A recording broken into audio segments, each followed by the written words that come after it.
దగ్గరలో ఉండే శాంతిరామ హాస్పిటల్ వాళ్ళు కండక్ట్ చేసినారు. ఎక్కువ మంది వస్తారు లేదో అని అనుమానం పడినారు, ఎందుకంటే దగ్గర హాస్పిటల్ కాబట్టి. కానీ ఇలా అనూహ్యమైన స్పందన వచ్చింది. దగ్గర 100 మంది కన్సల్ట్ అయినారు. ఇలా వాళ్ళు పేపర్లో అడ్వర్టైజ్మెంట్లో ఏమేమి ఎగ్జామ్స్ చేస్తారో అవన్నీ చేస్తూ అడ్వర్టైజ్ చేస్తున్నారు. దేనికోసం ఇంకా కొద్ది రోజులు 3 నెలలకు ఒకసారి కండక్ట్ చేస్తామని చెప్పి సాయంత్రం హాస్పిటల్ వాళ్ళు చెప్తున్నాము. బట్ ఒకటి, సాయంత్రం హాస్పిటల్ వాళ్ళను ఇది కండక్ట్ చేయటం కాదు, మా పెన్షన్స్ వచ్చినప్పుడు కన్సెషన్ రేట్లో మీరు కంపల్సరీ చేస్తాం సార్, ట్రీట్మెంట్ ఇవ్వాలని కోరుతున్నాను. ఎందుకంటే అందరికీ మా ఉద్దేశమే అది. ఎందుకంటే మా పెన్షన్స్ కొద్దిగా కార్డు లేకపోయినా కానీ మీరు వాళ్ళు కన్సిడరేషన్ తీసుకొని తక్కువ రేట్లు అవన్నీ చేయాలని చెప్పి వాళ్ళ ఫ్యామిలీ మెంబర్స్ వాళ్ళకని చేస్తారు. వాళ్ళ ఫ్యామిలీ మెంబర్స్ కొందరు ఉంటారు, కొడుకులు కూతుళ్ళు ఎవరైనా ఉంటారు. వాళ్ళు వచ్చినప్పుడు కూడా వాళ్ళందరికీ కన్సెషన్ రేట్తో మీరు ట్రీట్మెంట్ ఇవ్వాలని చెప్పి మనందరూ కోరుతూ ఈ సమావేశం, ఈ మెడికల్ క్యాంపు సక్సెస్ అయినందుకు నాకు చాలా సంతోషంగా ఉంది. ఇదంతా మా సహచరుల యొక్క సహాయంతో ఈ యొక్క మా సెక్రటరీ చేయటమే, అసోసియేట్ ప్రెసిడెంట్ చేయటమే, తగిన కార్యవర్గ సభ్యులందరూ పెద్ద సహాయం చేయబట్టి ఈ అనూహ్య స్పందన వచ్చింది. చాలా సంతోషం. మా వాళ్ళందరికీ నేను వాళ్ళకు చేతులెత్తి నమస్కారం జరుపుకుంటున్నాను. ఇక ముందు కూడా ఇప్పటికి మేము ఈ యొక్క కార్యవర్గంలో ఉన్నంత వరకు ఇలాంటి క్యాంప్స్ 3 నెలల కోసం నిర్వహిస్తామని చెప్పి మీకు అందరికీ చెప్తూ పెన్షన్స్ కూడా ప్రమాణం చేస్తూ థ్యాంక్ యూ. ధన్యవాదాలు తెలియజేస్తున్నాను.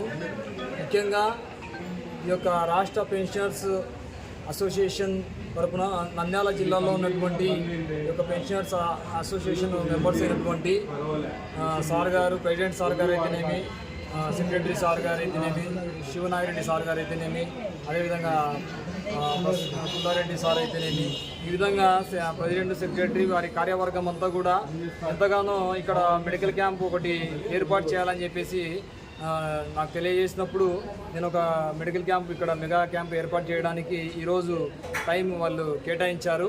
ఈ యొక్క మెడికల్ క్యాంపుకు దాదాపుగా అనేక మంది విశ్రాంత ఉద్యోగులు, తర్వాత వచ్చేసి గవర్నమెంట్ వర్కింగ్ ఎంప్లాయీస్ చాలామంది ఇక్కడికి ఈరోజు వచ్చి దాదాపుగా 9 డిపార్ట్మెంట్ల ద్వారా ఇక్కడ ఉచితంగా మేము ఈ యొక్క శిబిరాన్ని ఏర్పాటు చేసి ఉచిత పరీక్షలు నిర్వహించి వారికి ఏదైనా కానీ ఆపరేషన్లు అవసరమైతే వారికి ఆపరేషన్స్ కూడా ఉచితంగా చేయడం జరుగుతూ ఉన్నది.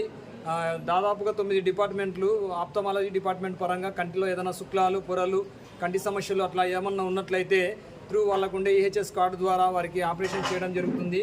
అంతేకాకుండా ఆర్థో పరంగా ఏదైనా మోకాలు చిప్పలో ఏదైనా అరిగిపోవడం అట్లా జరిగితే మోకాలు చిప్ప operation, knee replacement surgery, hip replacement surgery, ఇంకా ఇట్లాంటి సర్జరీస్ అన్నీ చేయడం జరుగుతూ ఉంది ఆర్థో పరంగా. అంతేకాకుండా చెవి, ముక్కు, గొంతుకు సంబంధించి ఏదైనా కానీ ప్రాబ్లమ్స్ ఉంటే హియరింగ్ ఆడియాలజీ మిషన్స్ కూడా మేము తీసుకొచ్చాము. చెవిటి మిషన్స్ 50% డిస్కౌంట్తో మేము ఇస్తూ ఉన్నాము. అంతేకాకుండా స్కిన్కు సంబంధించి చర్మ వ్యాధులు, చాలా రకాలైన చర్మ వ్యాధుల చేత బాధపడుతున్న వారందరికీ ఫ్రీగా మేము ట్యాబ్లెట్స్ ఇవ్వడం జరుగుతుంది. మెడిసిన్స్ అన్నీ ప్రొవైడ్ చేయడం జరిగింది ఈరోజు ఈ క్యాంపులో. అంతేకాకుండా సోరియాసిస్ వచ్చిన వాళ్ళకు కూడా ఆరోగ్యశ్రీ కార్డు తరఫున ఫ్రీగా మేము ఈహెచ్ఎస్ కార్డు ద్వారా ఫ్రీగా వాళ్ళకు ట్రీట్మెంట్ ఇవ్వడం జరుగుతుంది. అంతేకాకుండా అన్ని రకాల డిపార్ట్మెంట్లకు సంబంధించి, అన్ని రకాల రోగాలకు సంబంధించి, అన్ని రకాల సమస్యలకు సంబంధించి ఈరోజు మేము ఇక్కడ చూసి దాదాపుగా 30 మంది డాక్టర్లు ఈరోజు ఇక్కడికి వచ్చి ఈ సేవను ప్రారంభించి ఈరోజు అనేక మంది గవర్నమెంట్ ఉద్యోగస్తులకు మరియు విశ్రాంత ఉద్యోగస్తులకు ఈరోజు ఇక్కడ జరిపారు. ఇక్కడ ఉచిత మెడికల్ క్యాంపును నిర్వహించి వారికి ట్రీట్మెంట్ ఇచ్చారు. అందుకు శాంతిరామ్ హాస్పిటల్ తరఫున, మా తరఫున, రాష్ట్ర పెన్షనర్స్ అసోసియేషన్ తరఫున శాంతిరామ్ హాస్పిటల్ ఎండి గారికి ప్రత్యేకమైన ధన్యవాదాలు తెలియజేస్తున్నాను, రఘురామ్ సార్ గారికి. అంతేకాకుండా ఈరోజు యాక్చువల్గా అయితే మన టీడీపీ నాయకులు ఫయాజ్ అన్న గారు, అదేవిధంగా రాష్ట్ర మంత్రివర్యులు ఫరూక్ సార్ గారు ఇక్కడికి రావాల్సింది, కొన్ని అనివార్య కారణాల వల్ల ఇక్కడికి రాలేకపోయారు.